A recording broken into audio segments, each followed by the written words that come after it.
Dicen que la política es un teatro, pero detrás de cada actor hay una vida real, llena de cicatrices, pasiones y silencios. Hoy, en nuestro podcast con Juan, hablaremos acerca de el personaje detrás de lo que ha hecho Juan Pablo Camacho a lo largo de su vida política. Juan, bienvenido a su podcast y cuénteme, si usted pudiera sentarse a tomar un café con el Juan Pablo de 10 años, ¿usted qué pensaría que le diría a ese niño el día de hoy? Buena pregunta. ¿Qué le diría yo al Juan Pablo de 10 años? Que nunca dejara de soñar y de creer que las cosas son posibles. Eso le diría.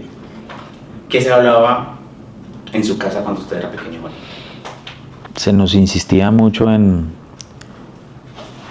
las dificultades de la vida, de que deberíamos tener el carácter, a mi hermano y a mí el carácter y la entereza de afrontar las circunstancias difíciles, pero sobre todo siempre se nos inculcó algo muy importante que fue el ejemplo que tuve yo en mi casa de ser buenas personas, buenos seres humanos, nunca dejar la empatía de lado. Usted menciona a su hermano, ¿usted es el mayor o el menor? El mayor. ¿Cuántos años? Ya llevo 3 años y medio de mi hermano. ¿Qué significó o qué significa ser usted el hermano mayor? Siempre sentí mucha responsabilidad y sentido de sobreprotección hacia mi hermano. Mi hermano siempre fue más perspicaz, más travieso que yo. Yo era tal vez cuando pequeño tenía una actitud más de responsabilidad, de ser el hermano mayor, de protegerlo. Y eso me causó muchos problemas, sobre todo en el colegio, porque yo siempre en todos los espacios que había lo defendía mucho. Y él era bastante travieso, entonces yo a veces terminaba metido en peleas por defenderlo a él, por protegerlo. Y siempre sentía que debía cuidarlo. Pero esas peleas, ¿cómo eran? Cuéntame una pelea.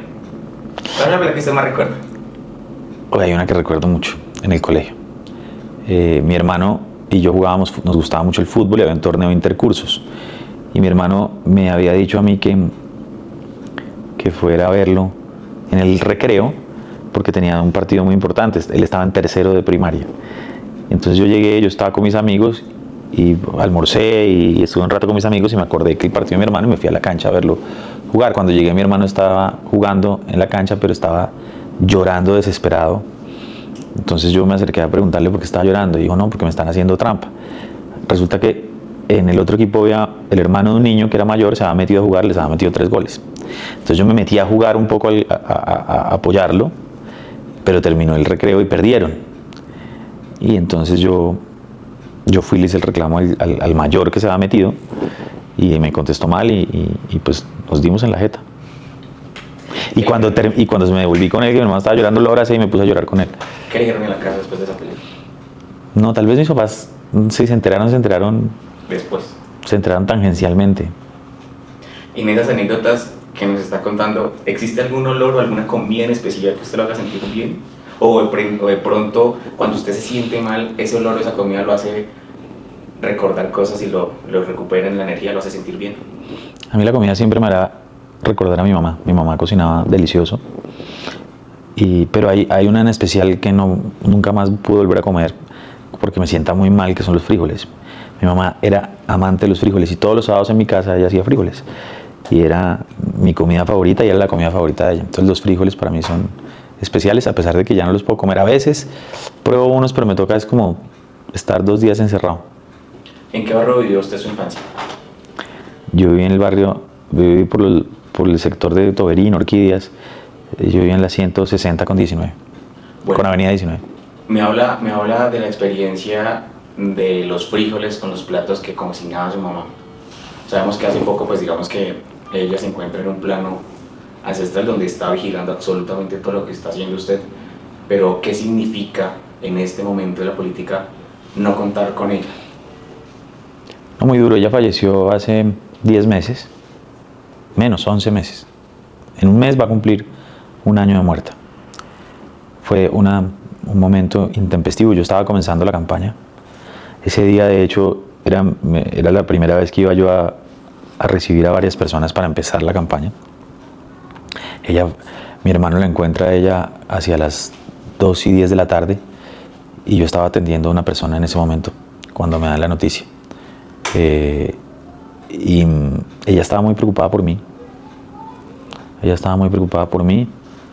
Estaba muy preocupada porque yo había renunciado, porque pues ella nunca estuvo muy de acuerdo que yo hiciera política.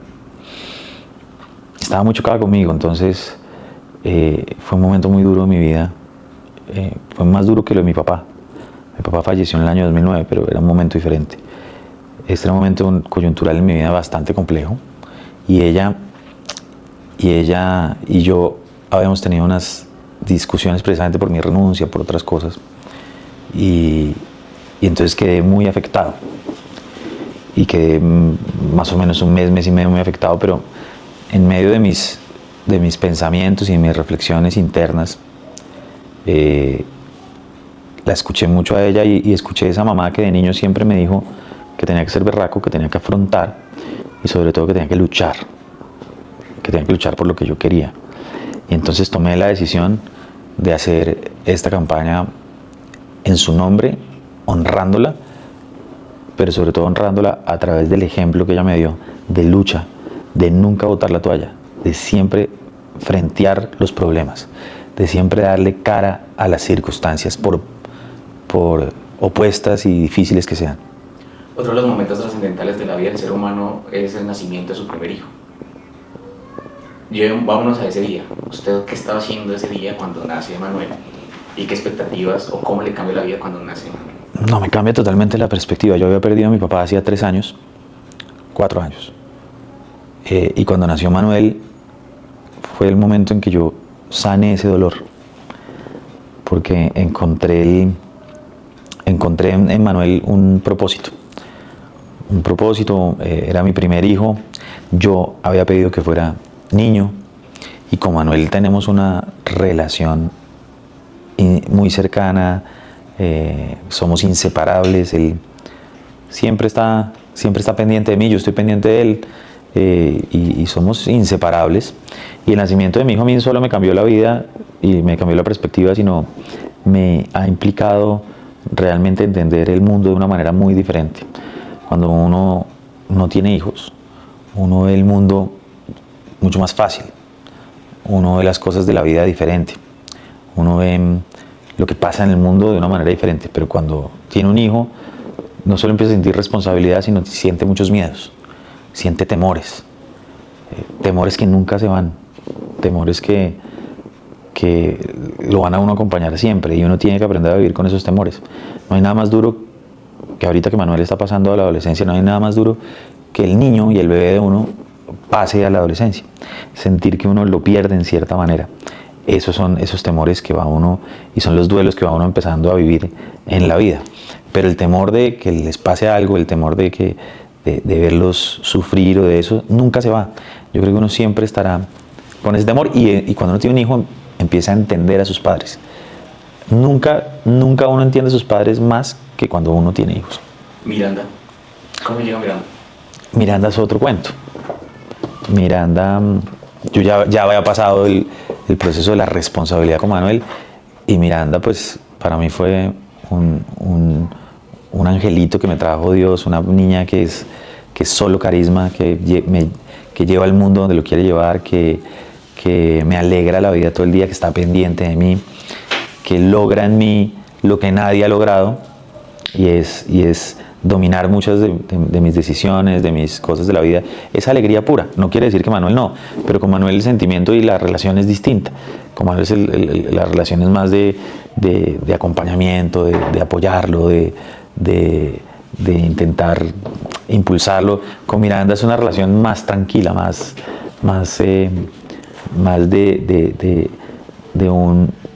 es una relación más, no sé cómo decirlo, de más consentimiento, conexión, de apapacharla, de que ella me apapache.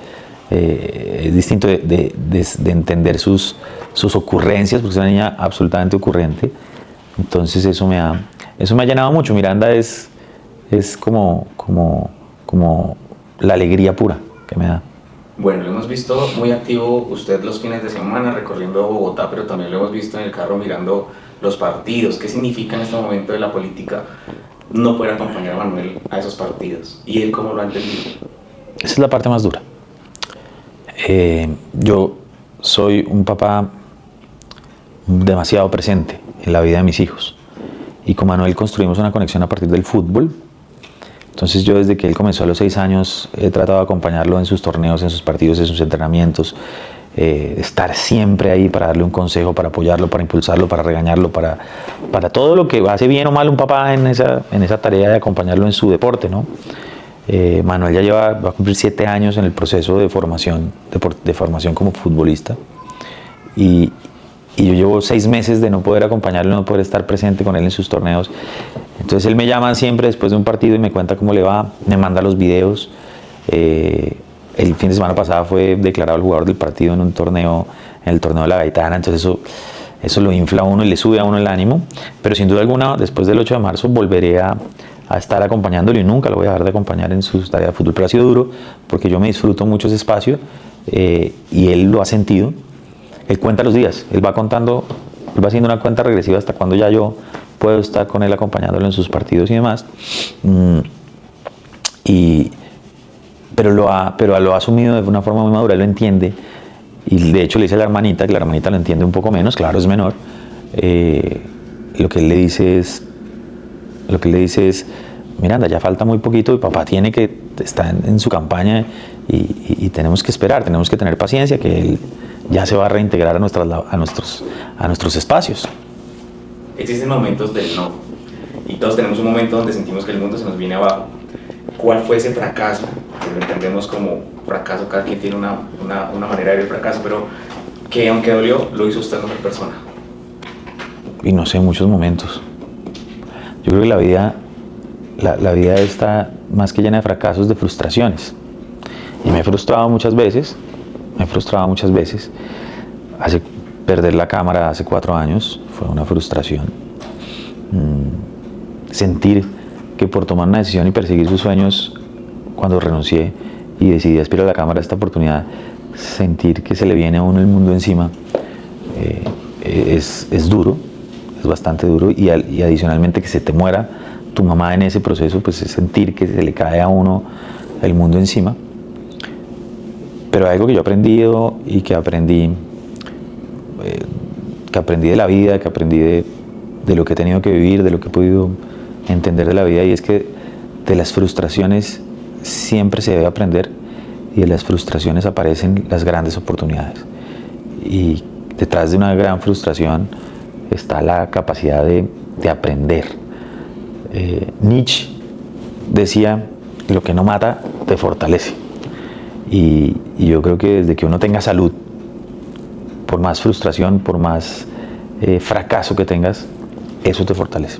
Eso nos fortalece y nos hace enfrentar con más fortaleza la vida y lo que se viene, porque nunca vas a dejar de frustrarte ni nunca vas a dejar de fracasar.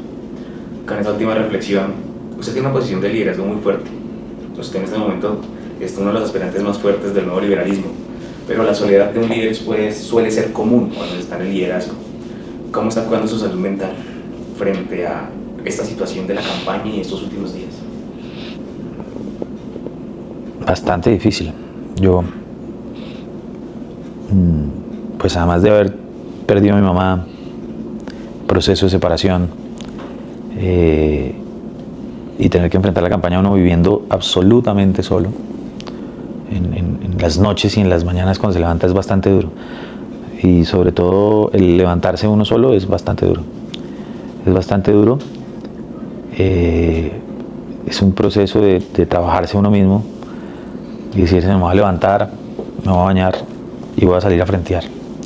Y cuando te bañas y sales por la puerta de tu casa y te das cuenta que hay muchísimas personas que creen en ti, que te apoyan y que se la están jugando por ti, cambia totalmente ese problema, te da todo el ánimo del mundo para luchar, para salir adelante y para lograr el objetivo.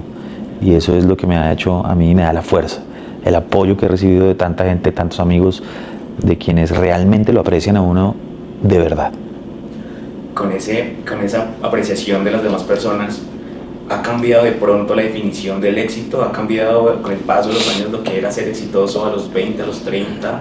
¿Y cómo lo hemos escuchado en algunos discursos en esa definición del éxito después de los 40? Yo creo que el éxito no pasa ni por el dinero, ni por los cargos. El éxito pasa por realmente vivir la vida como la quieres vivir, y a pesar de que sientas, de que uno sienta que todo le cuesta, cada logro es más valioso. Cuando uno siente que sube un peldaño pero que le ha costado subirlo, ese peldaño es más valioso.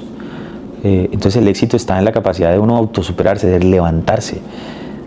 El éxito no está en que uno nunca se caiga, sino que uno se caiga muchas veces, pero que cada vez que uno se caiga se levante más fuerte y mire hacia el horizonte con más firmeza y más entereza. A pesar de lo difícil que es, a pesar del pánico que uno siente.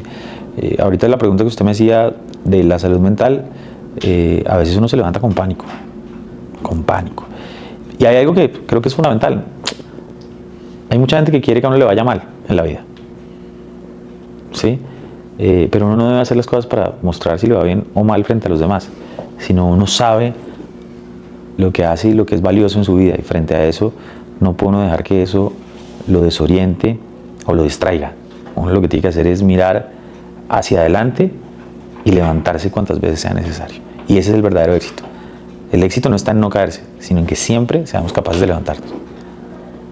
Después de todo lo que nos ha contado, ¿cuál es ese lugar seguro? ¿Cuál es ese lugar donde usted va, o usted qué hace para llegar a ese lugar seguro luego de que cuando usted ve el mundo afuera y trata de desconectarse del ruido, del mundo, ese momento de soledad donde usted, por más, a pesar de que la soledad es un momento agradable para el ser humano, hay un momento de desconexión? ¿Dónde es su lugar seguro? ¿Quién es su lugar seguro hoy? Mis hijos. Ese es mi lugar seguro. Manuel y Miranda. Cuando estoy con ellos es perfecto, o sea, no necesito nada. Hablemos de cosas que le apasionen, pero que no sea de política. ¿Qué le gusta? Fútbol. ¿Qué equipo que le gusta? América. ¿Jugador que le gusta de América? Actualmente, jugador que me gusta actualmente. Sí, o que haya pasado por la institución. A que haya pasado muchos. 1, 2. Delantero y arquero. El mejor arquero del América fue Falcioni. Y el mejor delantero, Roberto Cabañas. ¿Los ha ido a ver cuando juegan aquí en Bogotá, al América? Último partido que haya visto. No, hace mucho no voy. Yo soy más, digamos, yo soy muy hincha del América. Siempre he sido muy hincha, y cuando niño fui muy hincha del América. Pero ahora el fútbol que más me gusta a mí es ver a la selección. ¿El jugador de la selección? Hoy Lucho Díaz, pero el histórico James. ¿Qué significa el gusto por el fútbol y que su hijo juegue fútbol? No, pues eso fue el cóctel perfecto. Yo siempre soñé que mi hijo le gustara el fútbol, y eso es para mí maravilloso porque lo disfrutamos muchísimo en todos los aspectos de la vida. Cuando él juega, cuando vemos partidos, cuando nos sentamos los dos a ver un partido de fútbol, cuando vemos la selección, eso es como el mejor momento de la vida. Ver fútbol con él, acompañarlo a sus partidos, acompañarlo a sus entrenamientos, hablar con él de fútbol, dialogar sobre sus partidos, sobre su rendimiento y demás, eso es la mejor terapia que puede haber. ¿Música? ¿Cuál es? Melómano. Si su vida fuera una película y si fuera una canción, ¿cuál sería y cuál estaría como banda sonora en los créditos finales? Una canción. No, esa pregunta es muy difícil, ahorita no me caigo en cuenta, pero siempre pensaba algo. La vida de uno, si uno le pusiera una canción a cada momento de la vida de uno sería más consciente de lo hermosa y maravillosa que es la vida. Sobre todo cuando tú le pones la música, de la sensación y el sentimiento que tienes en ese momento. La canción que yo siempre pensaría que cantaría al final de mis días es A Mi Manera. Un besito. A mi manera. A mi manera, sí. En el podcast.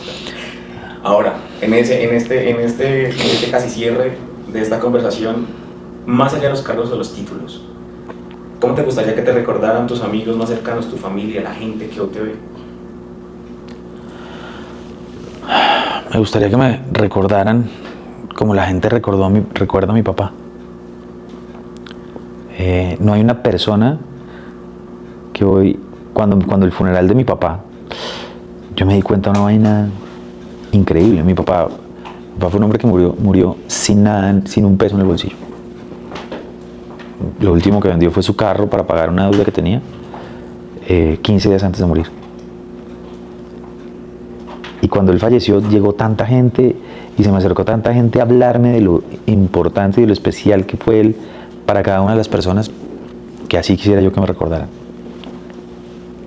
Como una persona honesta, como una persona que era llena de amor hacia los demás, que siempre fue bien intencionado con los demás, que siempre se quitó el pan de su boca para los demás, y que siempre sobre todo, que tal vez es lo más significativo de lo que le estoy diciendo a mi padre, fue que la gente vio en él, siempre veía en él una persona que siempre depuso sus intereses personales y los sacrificó por los demás, pero especialmente por sus hijos y por mi mamá. Hoy estamos a unos días de cerrar la campaña a la Cámara por Bogotá. Hagamos un ejemplo, y es mamá y papá están hoy acá. ¿Qué les vamos a decir? Gracias. Sin ellos no sería yo quien soy hoy. ¿Y qué esperaría que le dijeran ellos, como abuelos, a Manuel Miranda?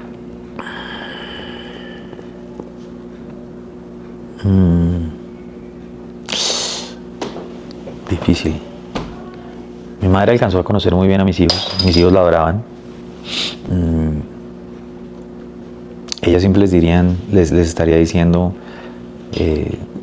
sigan el ejemplo bueno de sus padres, pero sobre todo mi mamá les diría, sean buenas personas, como nos hicieron a nosotros, sean buenas personas.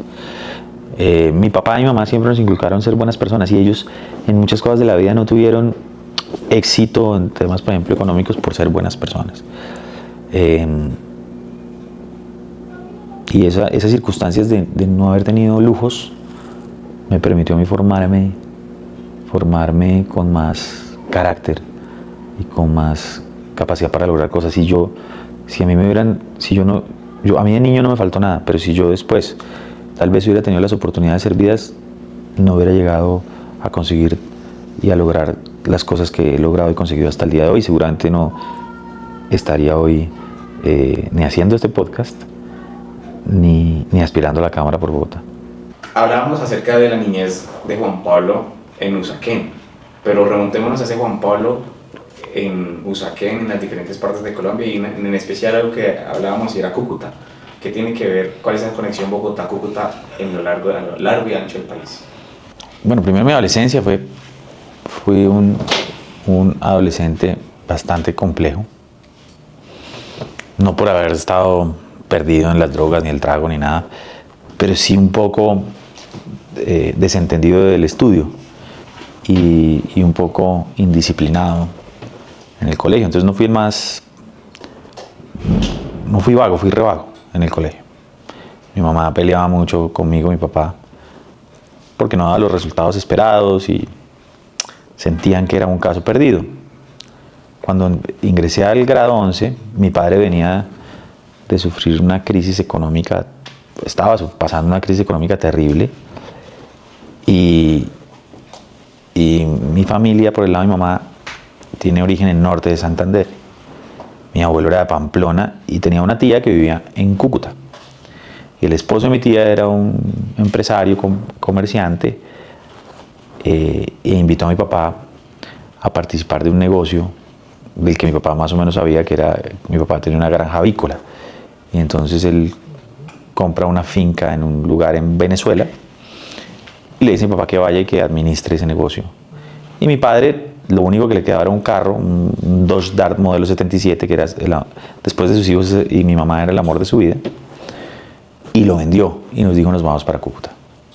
Yo había empezado 11 acá en el colegio en Bogotá, pero muy temprano, como hacia el mes de marzo, arrancamos para Cúcuta, mi hermano, mi mamá, mi papá y yo. Llegamos allá a vivir de mi tía, y estuvimos un mes y medio, más o menos 2 meses. Mi papá se dio cuenta que pues cuando llegó allá que las condiciones de ese negocio ya no eran las mismas que le habían planteado y demás, y tomaron la decisión mi mamá y papá de volverse para Bogotá, con una mano adelante y la otra atrás. Nos gastamos viviendo pues la plata del carro, que era lo último que quedaba. Entonces, como yo estaba En grado 11, el cura del colegio donde yo estaba le dijo a mis papás que él me dejaba terminar el colegio y mi tía, la de Cúcuta, me hizo un acuerdo con el cura y pagó los meses que me quedaban a mí de grado 11. Yo iba súper mal en el colegio, además en el grado 11 iba perdiendo el año. Yo era bastante inconsciente, pero la vida me aterrizó porque mi tía y el esposo se fueron a vivir a San Cristóbal, Venezuela, y yo me quedé en Cúcuta y me quedé con un amigo de mi papá, Gustavo Lombana, alias Vico, le decíamos Vico, y él era carpintero. Vivía en una casa en el centro de Cúcuta, una casa antigua, llena de madera vieja, que era la que él utilizaba para hacer los trabajos que le salían, y con un perro, un Rottweiler. Y me quedé con él. Me quedé con él en condiciones muy difíciles porque mis papás no tenían cómo mandarme plata. Entonces pasé pues, de tener más o menos la tranquilidad de que yo iba al colegio por lo menos con lo de las 11 y nunca me preocupaba por nada, a realmente ver el problema que era no tener a mis papás, no tener a nadie. La vida con Gustavo, yo creo que él sentía mucha responsabilidad, entonces tuvimos nuestros choques. O sea, nos queríamos mucho, pero teníamos choques de temperamento. No había agua en la casa. Vico los sábados en la noche se conectaba al agua a través de un garaje que había y llenaba con eso el tanque de la casa, que con eso era que nos alcanzaba para bañarnos toda la semana, para lavar la loza, y el sábado en la noche nos dedicamos a lavar la ropa. Entonces a mí me cambió la vida porque yo al final había sido un niño mal que bien consentido, pues que no me han puesto mayores trabajos ni esfuerzos en la casa. Entonces pues obviamente ya aprender a cocinar, a tener que lavar la ropa, tener que llegar al colegio para tener para las 11, me confrontó conmigo y con la vida. Y en ese momento yo sentía que la vida me había abandonado, que Dios me había abandonado. Y hoy por el contrario creo que ese fue el mejor regalo que me dio Dios, porque me formó el carácter. Me formó el carácter tener que vivir la angustia que además viven muchos jóvenes en este país y muchas familias en este país. Primero, tener que desprenderse de sus padres. Y segundo, tener que enfrentar la precariedad en la vida real.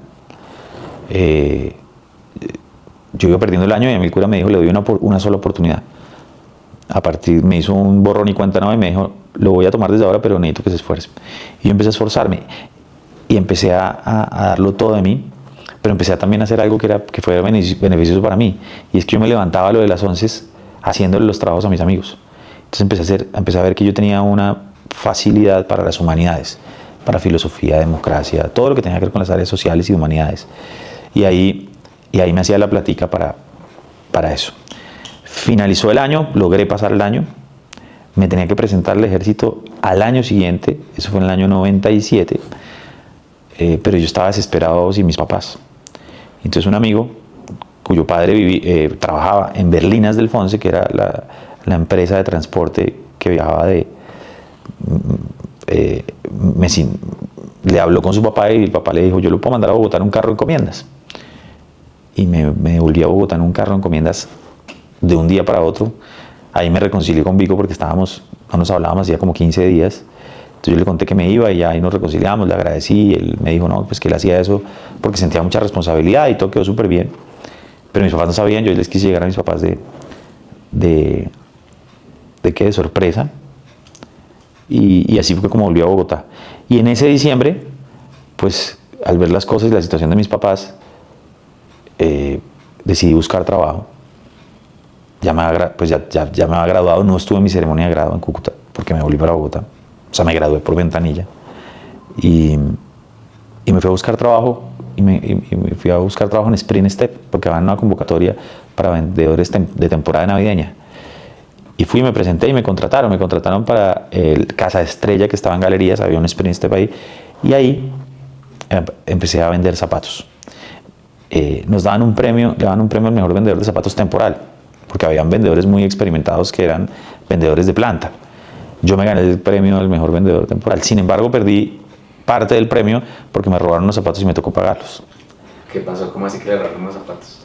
Sí, como el 23 de diciembre estaba muy lleno el sitio, ya nos habían advertido, y un señor llegó y se midió unos zapatos y se lo estaba midiendo y me pidió el favor que le mostrara o que le averiguara algo. Yo fui al mostrador en un segundo y cuando volví ya no estaba ni el señor ni los zapatos.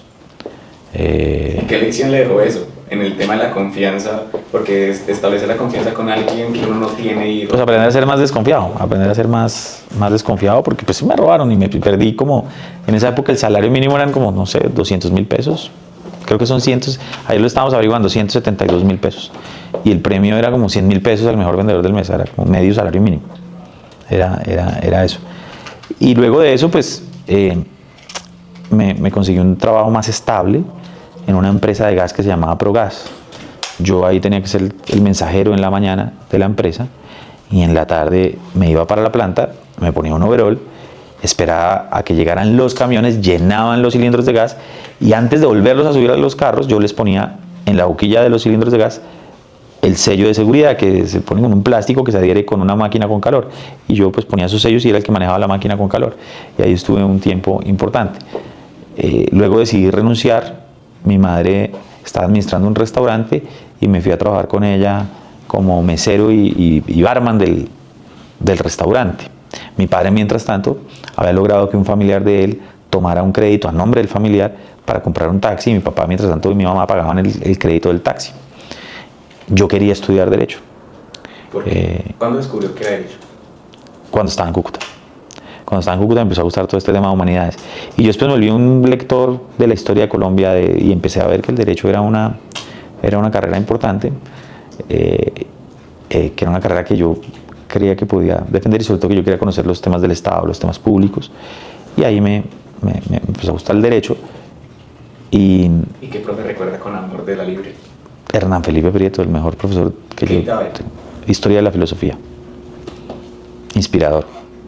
¿Qué tenía ese profe? Porque sabemos que usted también es docente. ¿Cómo llega usted, antes de que me cuente cómo llega a ser docente, qué tenía ese profesor que no tenían los demás? Que nos inspiraba, que nos mostraba desde la filosofía, nos aterrizaba de una forma cruel al mundo. Nos daba golpes de realidad y nos mostraba desde la filosofía cómo el mundo en muchas oportunidades hoy es mezquino, cómo lamentablemente la forma en que hemos construido nuestros paradigmas muchas veces se ha alejado de la empatía de la realidad con que vivimos. Entonces nos inspiraba mucho, era un gran profesor. Creo que ya se pensionó. ¿Y qué profe no le gustaba? Tuve muchos que eran, pues... ¿Tercerió alguna materia? Sí. Yo en primer año fui brillante en la universidad, pero en segundo año, por culpa de una novia, me perdí. ¿Qué pasó ahí? Me enfrenté con un profesor de laboral individual y perdí la materia. Perdí la laboral individual y ya, esa fue la materia que perdí. ¿Pero y por qué la mencionamos a la novia? ¿Qué pasó ahí con la novia? O sea, porque... No, yo en primer año llegué y de entrada me conseguí una novia y me enamoré perdidamente. Sí, me enamoré perdidamente a tal punto que me fui a vivir con ella. Mi mamá casi se muere. Me fui a vivir con ella. ¿Y de qué vivían? Pero fue como mi primer amor y fue una relación tormentosa. Yo también era muy inmaduro. Estaba descubriendo hasta ahora las relaciones. Entonces eso no lo supe manejar. Claro, en segundo año ya vino la crisis de esa relación y a mí me dio muy duro, me afectó. Entonces eso me hizo, ahí perdí la materia, ese año fue para olvidar, segundo año de Derecho. Ya en tercer año volví a ser el mismo, ya ahí pues era otra persona y volví a ser Juan Pablo. Pero la universidad también declara el tema del liderazgo porque usted también estuvo ahí como líder estudiantil. ¿Cómo llegó a ese proceso? No, desde que arranqué el primer año de Derecho yo me metí en todas las vainas de liderazgo estudiantil, de todas las dinámicas y la Libre tenía una particularidad, es que era muy política. Entonces estaban representados como todas las expresiones políticas del país. Había una fortaleza muy liberal, pero yo llegué a ser como una disidencia liberal. Yo era de ideas muy liberales, la Universidad Libre proviene de las ideas liberales y yo me metí con toda a liderar procesos y en el segundo año ya fui el segundo renglón de la candidatura de la representación al Comité de Unidad Académica, que es el consejo académico de la facultad. y le ganamos al establecimiento. Le ganamos al establecimiento, yo fui el segundo renglón y me dejaron entrar, y yo seguí con un liderazgo muy fuerte. Y en tercer año fui el presidente del Consejo Estudiantil y acompañé a una compañera para que fuera comité de unidad académica. Luego yo en ese periodo de tiempo tuve una fortaleza inmensa en la política en la universidad. Luego de ahí sale y se presenta. Luego de eso ahí varios procesos políticos y demás, y me presento a la alcaldía de Usaquén al examen, paso el examen y me nombran alcalde local de Usaquén. Ahí estoy 4 años. Fui el alcalde más joven de toda Bogotá en ese momento. Ser el alcalde más joven. Fue la mejor experiencia que he tenido en mi vida profesional y pública. Ser alcalde local fue gobernar un territorio. Como las alcaldías locales antes eran muy distintas a como son hoy. En esa época no se contrataban, casi no se podía contratar, digamos, directamente el presupuesto. Solo fue hasta el año 2010, un año y medio en el que yo estuve. Se formulaban los proyectos, pero los contrataban las UEL, que se llamaban, y además no se podía contratar tanto personal. Yo solo tenía 30 personas. Hoy una alcaldía como la de Usaquén puede tener 450, 500 personas contratadas. Yo en esa época se contrataban 30 personas. Y con eso sacamos adelante y gobernamos el territorio. Y yo me dediqué a hacer la tarea con juicio. Yo vivía muy nervioso, sobre todo porque decía, tengo la responsabilidad, si yo realmente quiero estar en lo público, demostrar que un joven es capaz de hacerlo bien. Y lo hicimos bien. Al inicio de este podcast hablamos de usted qué le diría a ese niño de los 5 años y los 10 años. Pero ahora usted qué le diría al Juan Pablo de los 60, 70, 80 años hoy. ¿Qué le diría? Sí, porque hablamos de esa experiencia y lo que hemos hecho hasta hoy. Pero usted cómo ve a ese Juan Pablo de los 70 y los 80 años. Diciendo que todo valió la pena. Que todo tenía un propósito.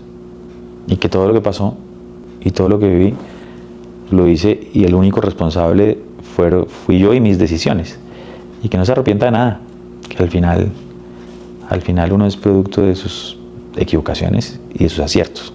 ¿Llevaría a ese Juan Pablo de los 70, 80 años al lugar, yo le preguntaba su lugar seguro, a esa finca?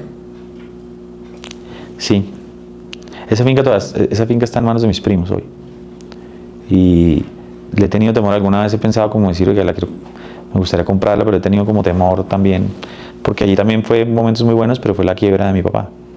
Entonces uno también le siente como que puede tener como que puede tener una mala vibra, ¿no?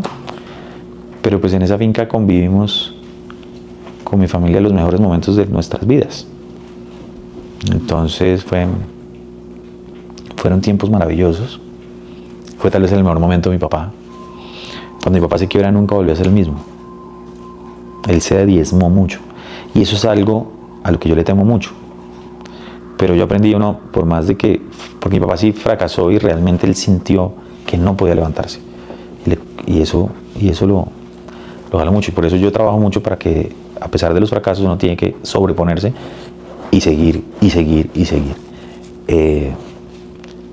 Entonces ese es un lugar. Si habría un lugar que a mí me dijeran donde quisiera terminar la vida, sería ese lugar. ¿Le reclamaría algo a su papá? No, creo que siempre se lo reclamé en vida. Y es que él siempre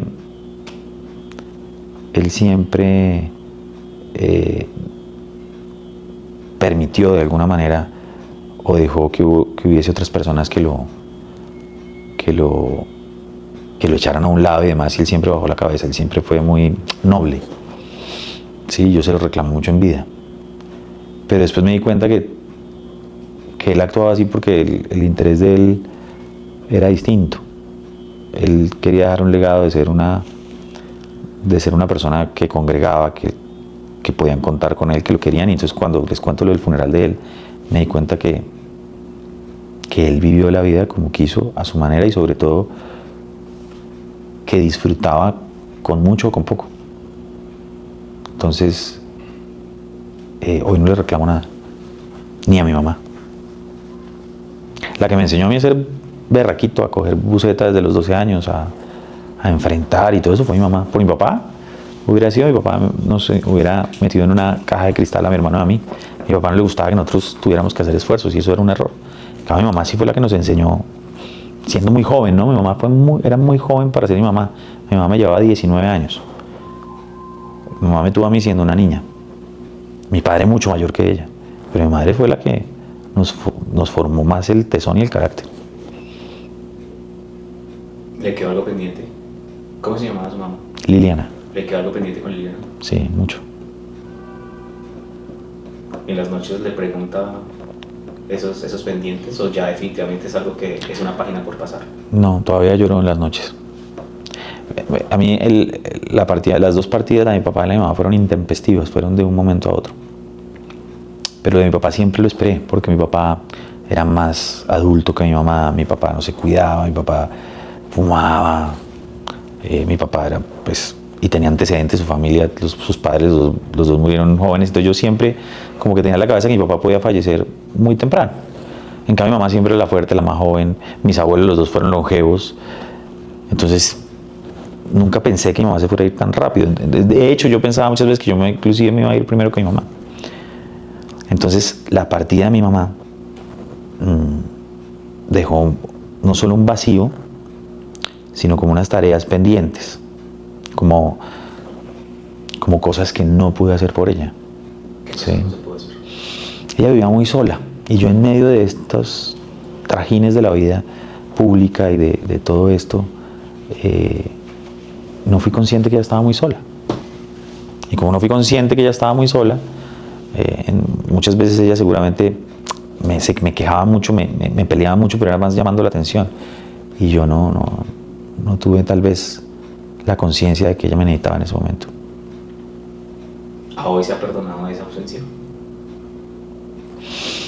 No sé. ¿O cómo estamos trabajando para dejar esa vicisitud? Porque en ocasiones uno como hijo no entiende al padre, pero ahora que usted es papá, tal vez entiende de otra manera.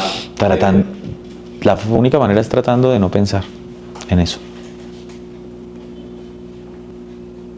Dejando que los días pasen y se dé el tema soledad. Pero no hay un momento en que lo confronte usted cuando se levanta en las mañanas o se mira al espejo y dice Juan Pablo. Todo el tiempo. Y en memoria de ella, hoy estamos en una campaña que acelera. Esta campaña es en memoria de ella. El esfuerzo y todo lo que ha pasado lo hago en memoria de ella, honrándola a ella.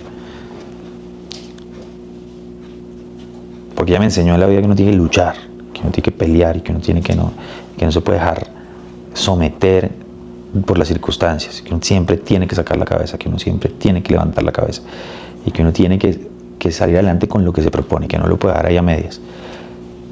Y yo me levanto todos los días y digo, este día es por ella, claro, por mis hijos, por supuesto, pero esto lo hago en homenaje a ella para demostrarle que ella tenía razón, a pesar de sus nervios, de sus miedos conmigo, porque toda mamá siente miedos, es demostrarle que ella no se equivocó en la formación que me dio. Ya nos tenemos que ir despidiendo, tenemos unos compromisos. Pero entonces, digámosle, cerramos con el mensaje emocional posible a toda la gente que nos está viendo hoy, a toda la gente de la campaña, a toda la gente de Bogotá que todavía no nos había visto y nos está conociendo el día de hoy, desde el Juan Pablo humano. El por qué usted merece llegar al Congreso de la República con su historia.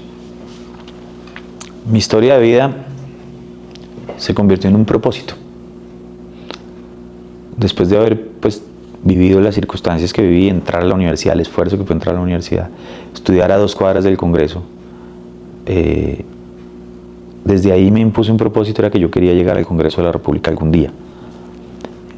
Y quería demostrar que es posible llegar sin tener una herencia política, sin ser producto de los privilegios, sino con esfuerzo y que un colombiano, porque mi historia es la historia de millones de colombianos, de la gran mayoría.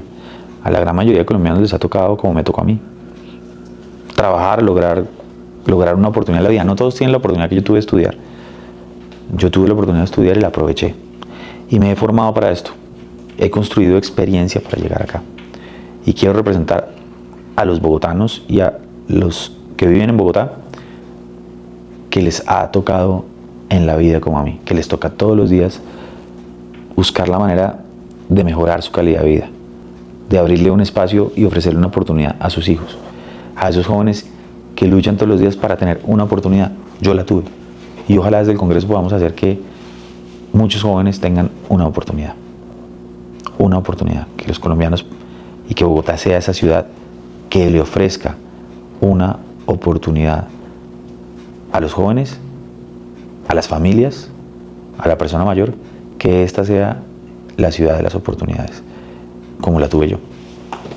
Usted va a llegar a la Cámara de Representantes y ¿qué es lo primero que va a hacer por la ciudadanía bogotana? ¿Qué es eso primero? ¿Cuál es eso que usted va a colocar en la agenda del Congreso para Bogotá? Solucionar el tema de la salud. Creo que nada más lo que ha pasado estos últimos días, gente que se ha muerto por falta de un medicamento, por un procedimiento, eso es algo que no puede pasar. Tenemos que poner por encima cualquier cosa la dignidad de las personas y el derecho a la salud. Luego, si eso no lo luchamos, ¿quién lo va a luchar? Creo que ese es uno de los temas hoy más importantes y relevantes de la inmediatez. Y el otro, tenemos que luchar desde el Congreso para lograr combatir la impunidad. Hoy la gente se muere del miedo a muchas veces salir a la calle y siente que la justicia no actúa para que los responsables de delitos de toda índole realmente tengan una consecuencia, tengan un castigo. Porque lo único que nos llama a la impunidad es, si los demás no tienen un castigo, entonces yo pues también tengo licencia para actuar mal. Debe haber un castigo para quienes actúan mal y cometen delitos y le hacen daño a los demás. En una palabra, un miedo.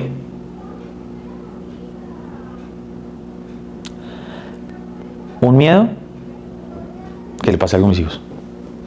Un olor agradable. Un perfume. ¿Cuál?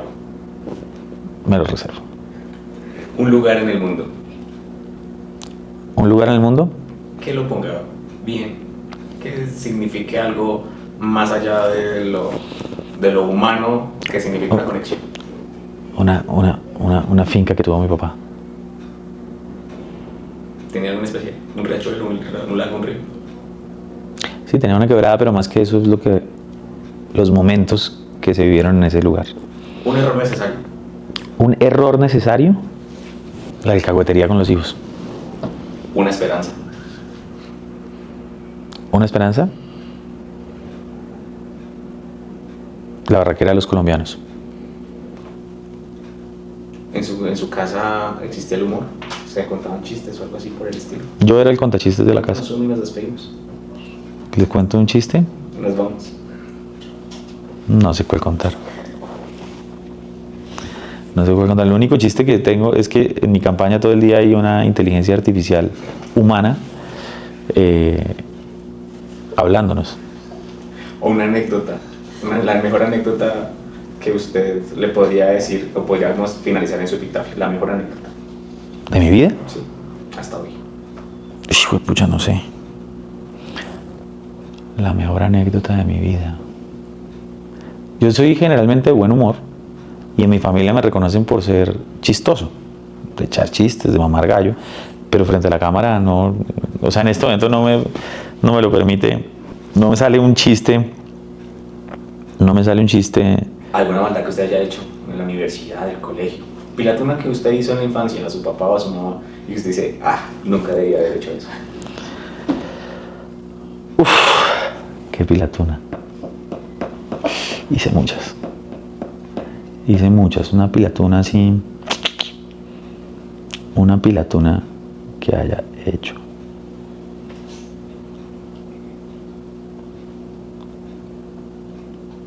En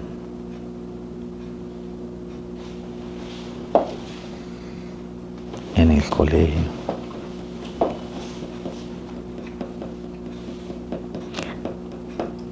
Una vez que estaba aprendiendo a chiflar y en el colegio nos llevaron, creo que fue la causa de que no me dejaran volver a ese colegio. Y había como un concierto de música clásica, nos metieron en el auditorio y yo estaba aprendiendo a chiflar y empecé a chiflar y los amigos míos, chifle. Y me pillaron. Esa fue una. La otra pilatuna. Estábamos con unos amigos y nos habíamos cogido una caja de tizas en el colegio y empezamos a bolear tiza porque estábamos en un segundo piso y ahí están unas canchas de básquet y eso, y le tirábamos a la gente, pero yo no había tirado mucho, eran mis amigos más y mis amigos estaban llenos, con las manos llenas de tizas, y preciso iba pasando el coordinador académico que era calvo, que tenía una calva, y yo cogí la tiza y la lancé y ¡pum! En toda la calva. Y el man se volteó y nosotros teníamos el juego que siempre que jugábamos calvazo y esa vaina hacíamos así. Y entonces el tipo se voltea, nos mira y todos decimos así, y el único que no tenía las manos llenas de tiza era yo. Claro, mis dos amigos con las manos llenas de tiza cuando hicieron así, y pues era un tizazo, pues obviamente fueron los que se lo llevaron y a mí no me llevaron a coordinación. Muchísimas gracias, Juan, por haber estado en este episodio y por contarnos y desnudar su alma a los miles de bogotanos. Sí, afortunadamente solo fue mi alma. Sí, Bueno, solo fue su alma. vale, vamos. 118, el 8 de marzo, nuevo liberalismo.